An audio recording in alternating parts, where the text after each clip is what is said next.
ഒരു നേരമെങ്കിലും കള്ളം പറയാതെ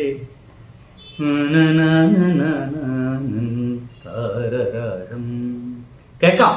വാർത്ത കേൾക്കൂ. ഞാൻ പോയത് ഒരു ഇൻവെസ്റ്റ്മെന്റ് ഗ്രൂപ്പ് കൊച്ചിയിലുണ്ടായിരുന്നു കാണാൻ വേണ്ടിയിട്ട്. അവര് രാത്രി ഡിന്നർ മീറ്റിങ്ങിന് കാണാമെന്നാണ് പറഞ്ഞത്. അവര് തമിഴ്നാട് മുഖ്യമന്ത്രിയായിട്ട് കണ്ടതിന് ശേഷമാണ് കൊച്ചിയിൽ വന്നത്. ഞാൻ വന്ദേ ഭാരതിന് ബുക്ക് ചെയ്തിരുന്നു പോകാൻ. രാത്രി അവിടെ എത്തി അവരോട് സംസാരിക്കാൻ. അപ്പൊ അവർക്ക് അത്യാവശ്യമായി സന്ധ്യക്ക് ഡൽഹിയിലേക്ക് തിരിച്ചു പോകണം. അല്ല, രഹസ്യമായി ചിലരെ കാണേണ്ടി വരും, അല്ലാതെയും കാണേണ്ടി വരും. ചിലപ്പോ മുഖ്യമന്ത്രി. സുഹൃത്തുക്കളെ, കഴിഞ്ഞ ദിവസമാണ് നമ്മുടെ മുഖ്യമന്ത്രിയുടെ ഒരു വർത്തമാനത്തിൽ അമ്മായിയപ്പനെ കാണാൻ വേണ്ടിയിട്ടാണോ ഹെലികോപ്റ്ററുമായി പോയത് എന്ന് പറയുന്ന ഒരു ചോദ്യത്തിൻ്റെ ഭാഗമായിട്ട് അദ്ദേഹം പറഞ്ഞത്, ഞാൻ അമ്മായിയപ്പനെ കാണാൻ വേണ്ടി പോയതല്ല കൊച്ചിയിലേക്ക്, അവിടെ അത്യാവശ്യമായിട്ട് ചില ഇൻവെസ്റ്റേഴ്സ് അവിടെ ഇരിക്കുന്നുണ്ടായിരുന്നു എന്നെ കാണാൻ, ഞാൻ അവരെ കാണാൻ പോയതാണ്. സാധാരണയായിട്ട് ഏതൊരു മുഖ്യമന്ത്രിയും ആവട്ടെ, ഏതൊരു ഇൻവെസ്റ്ററും ആവട്ടെ, ഒരു മുഖ്യമന്ത്രി അങ്ങോട്ട് പോയി കാണുകയല്ല. സാധാരണയായിട്ട് നമ്മുടെ കേരളത്തിലൊരു കീഴ്വഴക്കം മുഖ്യമന്ത്രി ഇങ്ങോട്ട് വന്ന് കാണല. കാരണം മുഖ്യമന്ത്രിക്ക് അത്രയും പവറുണ്ട്. അല്ലാതെ കൊച്ചിയിൽ ഇൻവെസ്റ്റർ ഉണ്ട്, അവരിപ്പ പോവും, ഞാൻ പോയില്ലെങ്കിൽ അപ്പ പോവും എന്ന് പറഞ്ഞിട്ട് അവരങ്ങോട്ട് പോയി കാണല് അല്ലടേ ഒരു രണ്ടാം തരമല്ലേ എന്നാണ് എനിക്ക് തോന്നിപ്പോകുന്നത്. അല്ലടോ, ഒരു രണ്ടാം തരം പരിപാടിയല്ലേ അത്, അവിടെ പോയി കാണല്. അതിന് മാത്രം അവരാരപ്പ, അവരാരാണ് എനിക്ക് മനസ്സിലാവുന്നില്ല അല്ലേ? ആയിക്കോട്ടെ. എന്തായാലും നമ്മുടെ കേരളത്തിന് നല്ലത് വിചാരിച്ച് നമ്മുടെ മുഖ്യമന്ത്രി അവരവിടെ പോയി കാണാൻ തീരുമാനിച്ചിരിക്കുന്നു. വളരെ നല്ല കാര്യം, തീർച്ചയായിട്ടും നമ്മൾ കൈയടിക്കേണ്ട കാര്യം. കാരണം കേരളത്തിലേക്ക് ഇൻവെസ്റ്റ്മെന്റ് വരികയാണ്, പ്രൈവറ്റ് ഇൻവെസ്റ്റ്മെന്റ് വരട്ടെ, അവർ സ്ഥാപനങ്ങൾ തുടങ്ങട്ടെ, നമ്മുടെ നാട്ടുകാർക്ക് ജോലി കിട്ടട്ടെ, പുറത്തു പോയി തെണ്ടി അലയുന്ന ആളുകൾക്ക് പകരം ഇവിടെ തന്നെ ജോലി ചെയ്യട്ടെ, ആ സമ്പത്ത് ഇവിടെ തന്നെ റൊട്ടേറ്റ് ചെയ്യട്ടെ, നമുക്ക് നല്ല സുന്ദരമായ ജീവിതം ഉണ്ടാവട്ടെ. പക്ഷേ ഇന്നലെ പറഞ്ഞത് അവരെ കാണാൻ വേണ്ടിയിട്ടാണ് പോയതെന്ന് പറഞ്ഞപ്പോൾ ഇന്ന് പറയുന്നതിൽ എന്തോ ഒരു വ്യത്യാസമുണ്ട്. ഒന്ന് കേട്ടോക്കെ. ഇവിടെ വന്ന് കാണും.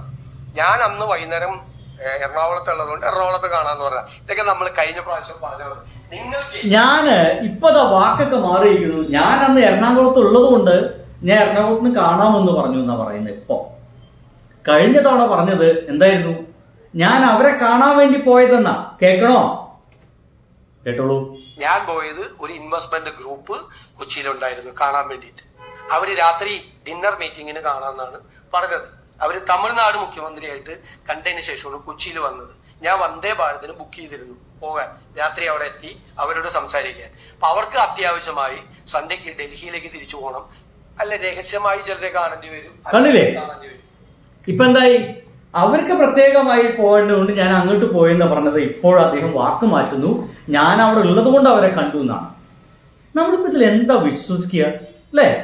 എന്തപ്പോ നമ്മളിപ്പോ ഇതിൽ കൃത്യമായിട്ട് കേൾക്കേണ്ടത്? ഒരു പിടുത്തം കിട്ടുന്നില്ല. കേൾക്കണു പ്രിയ കൂട്ടരെ കൊഞ്ചി പറഞ്ഞ കഥ. ഇനി ഇദ്ദേഹത്തിന്റെ വേറൊരു വർത്തമാനം ഇപ്പോൾ പ്രസിദ്ധമായിട്ടുണ്ട്. അതെനിക്ക് ഇഷ്ടമായിട്ടോ. ഈ ഇൻവെസ്റ്റേഴ്സുമായി ബന്ധപ്പെട്ട് തന്നെയാണ് അദ്ദേഹം പറയുന്നത്. അതിൽ എനിക്ക് തെറ്റൊന്നും എനിക്ക് തോന്നിയിട്ടില്ലേ. ഇത് നോക്കി.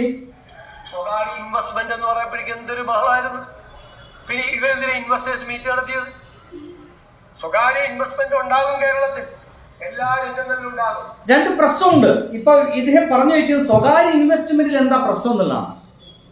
ഇൻവെസ്റ്റേഴ്സ് മീറ്റ് LDF നടത്തിയില്ലേ എന്നാണ് നമ്മുടെ പ്രിയപ്പെട്ട ബഹുമാനപ്പെട്ട മുഖ്യമന്ത്രി ചോദിക്കുന്നത്. ശരിയാണ്, LDF ഇൻവെസ്റ്റേഴ്സ് മീറ്റ് നടത്തി. പക്ഷെ അത് സ്വകാര്യമായിട്ടല്ല. മനസ്സിലായില്ലേ? അത് സ്വകാര്യമായിട്ട് ആരും അറിയാതെ നടത്തിയതല്ല.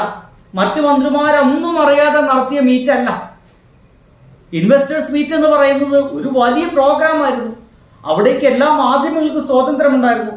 ഏതൊക്കെ പ്രൈവറ്റ് കമ്പനികളാണ്, പ്രൈവറ്റ് ആളുകളാണ് അവിടെ വന്നിരിക്കുന്നത് എല്ലാവർക്കും അറിയാമായിരുന്നു. ഏത് അംബാനിയാണ്, ഏത് ടാറ്റയാണ് വന്നിരിക്കുന്നത് എല്ലാവർക്കും അറിയാമായിരുന്നു. മാധ്യമങ്ങൾക്ക് മുഴുവൻ അത് ഷൂട്ട് ചെയ്യാമായിരുന്നു, ആരോട് സംസാരിക്കാമായിരുന്നു. അങ്ങനെയാണ് ഇൻവെസ്റ്റേഴ്സ് മീറ്റ് നടത്തിയത്. പക്ഷെ ഇവിടെ സംഭവിക്കുന്നത് ആരെയാണ് ഇത്ര സ്വകാര്യമായിട്ട് സമീപത്തുള്ള മന്ത്രിമാരും വ്യവസായ മന്ത്രിയും ഒപ്പം തന്നെ അതുമായി ബന്ധപ്പെട്ട കളക്ടർമാരും ആരും അറിയാതെ ആരെയാണ് ഇദ്ദേഹം പോയി കണ്ടത് എന്നുള്ളതാണ്. കണ്ടിട്ടില്ല എങ്കിൽ അദ്ദേഹം നുണ പറഞ്ഞതാണ്. ഹെലികോപ്റ്റർ യാത്രയെക്കുറിച്ച് രക്ഷപ്പെടാൻ വേണ്ടി നുണ പറഞ്ഞതാണ്. ആ നുണയിൽ നിന്ന് മറ്റൊരു നുണയിലേക്ക്, ആ മറ്റൊരു നുണയിൽ നിന്ന് വേറൊരു നുണയിലേക്ക്. സോറി, നുണ എന്നുള്ള വാക്ക് പറയാൻ പാടില്ല. വേറെന്താ വാക്ക് എൻ്റെ പ്രിയ സുഹൃത്തുക്കളെ പറയാം? ആ ഒരു അസംഭവ്യ കാര്യത്തിൽ നിന്ന് വേറൊരു അസംഭവ്യ കാര്യത്തിലേക്ക്, ആ ഒരു അസംഭവ്യ കാര്യത്തിൽ നിന്ന് വേറൊരു അസംഭവ്യ കാര്യത്തിലേക്ക് അദ്ദേഹം നീങ്ങിപ്പോയിക്കൊണ്ടേയിരിക്കുകയാണ്.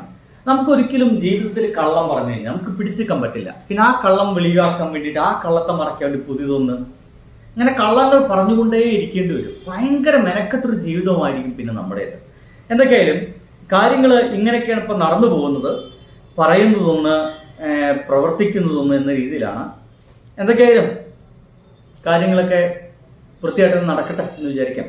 ഹെലികോപ്റ്റർ യാത്ര ഒന്നും അത്ര വലിയ പ്രശ്നമായി എടുക്കണ്ട, എന്തായാലും വാടക കൊടുക്കല്ലേ യാത്ര കിട്ടുന്നത്. പക്ഷെ ഇവിടെ പ്രശ്നം പിണറായി വിജയൻ യാത്ര ചെയ്യുമ്പോൾ അത് ദൂർത്തായി മാറുകയും നമ്മുടെ ഇപ്പോഴത്തെ മുഖ്യമന്ത്രി യാത്ര ചെയ്യുമ്പോൾ അത് നല്ല കാര്യമായി തീരുമ്പോഴാണ് നാട്ടുകാർക്ക് പ്രശ്നം. അപ്പോൾ സുഹൃത്തുക്കളെ, ബൈ.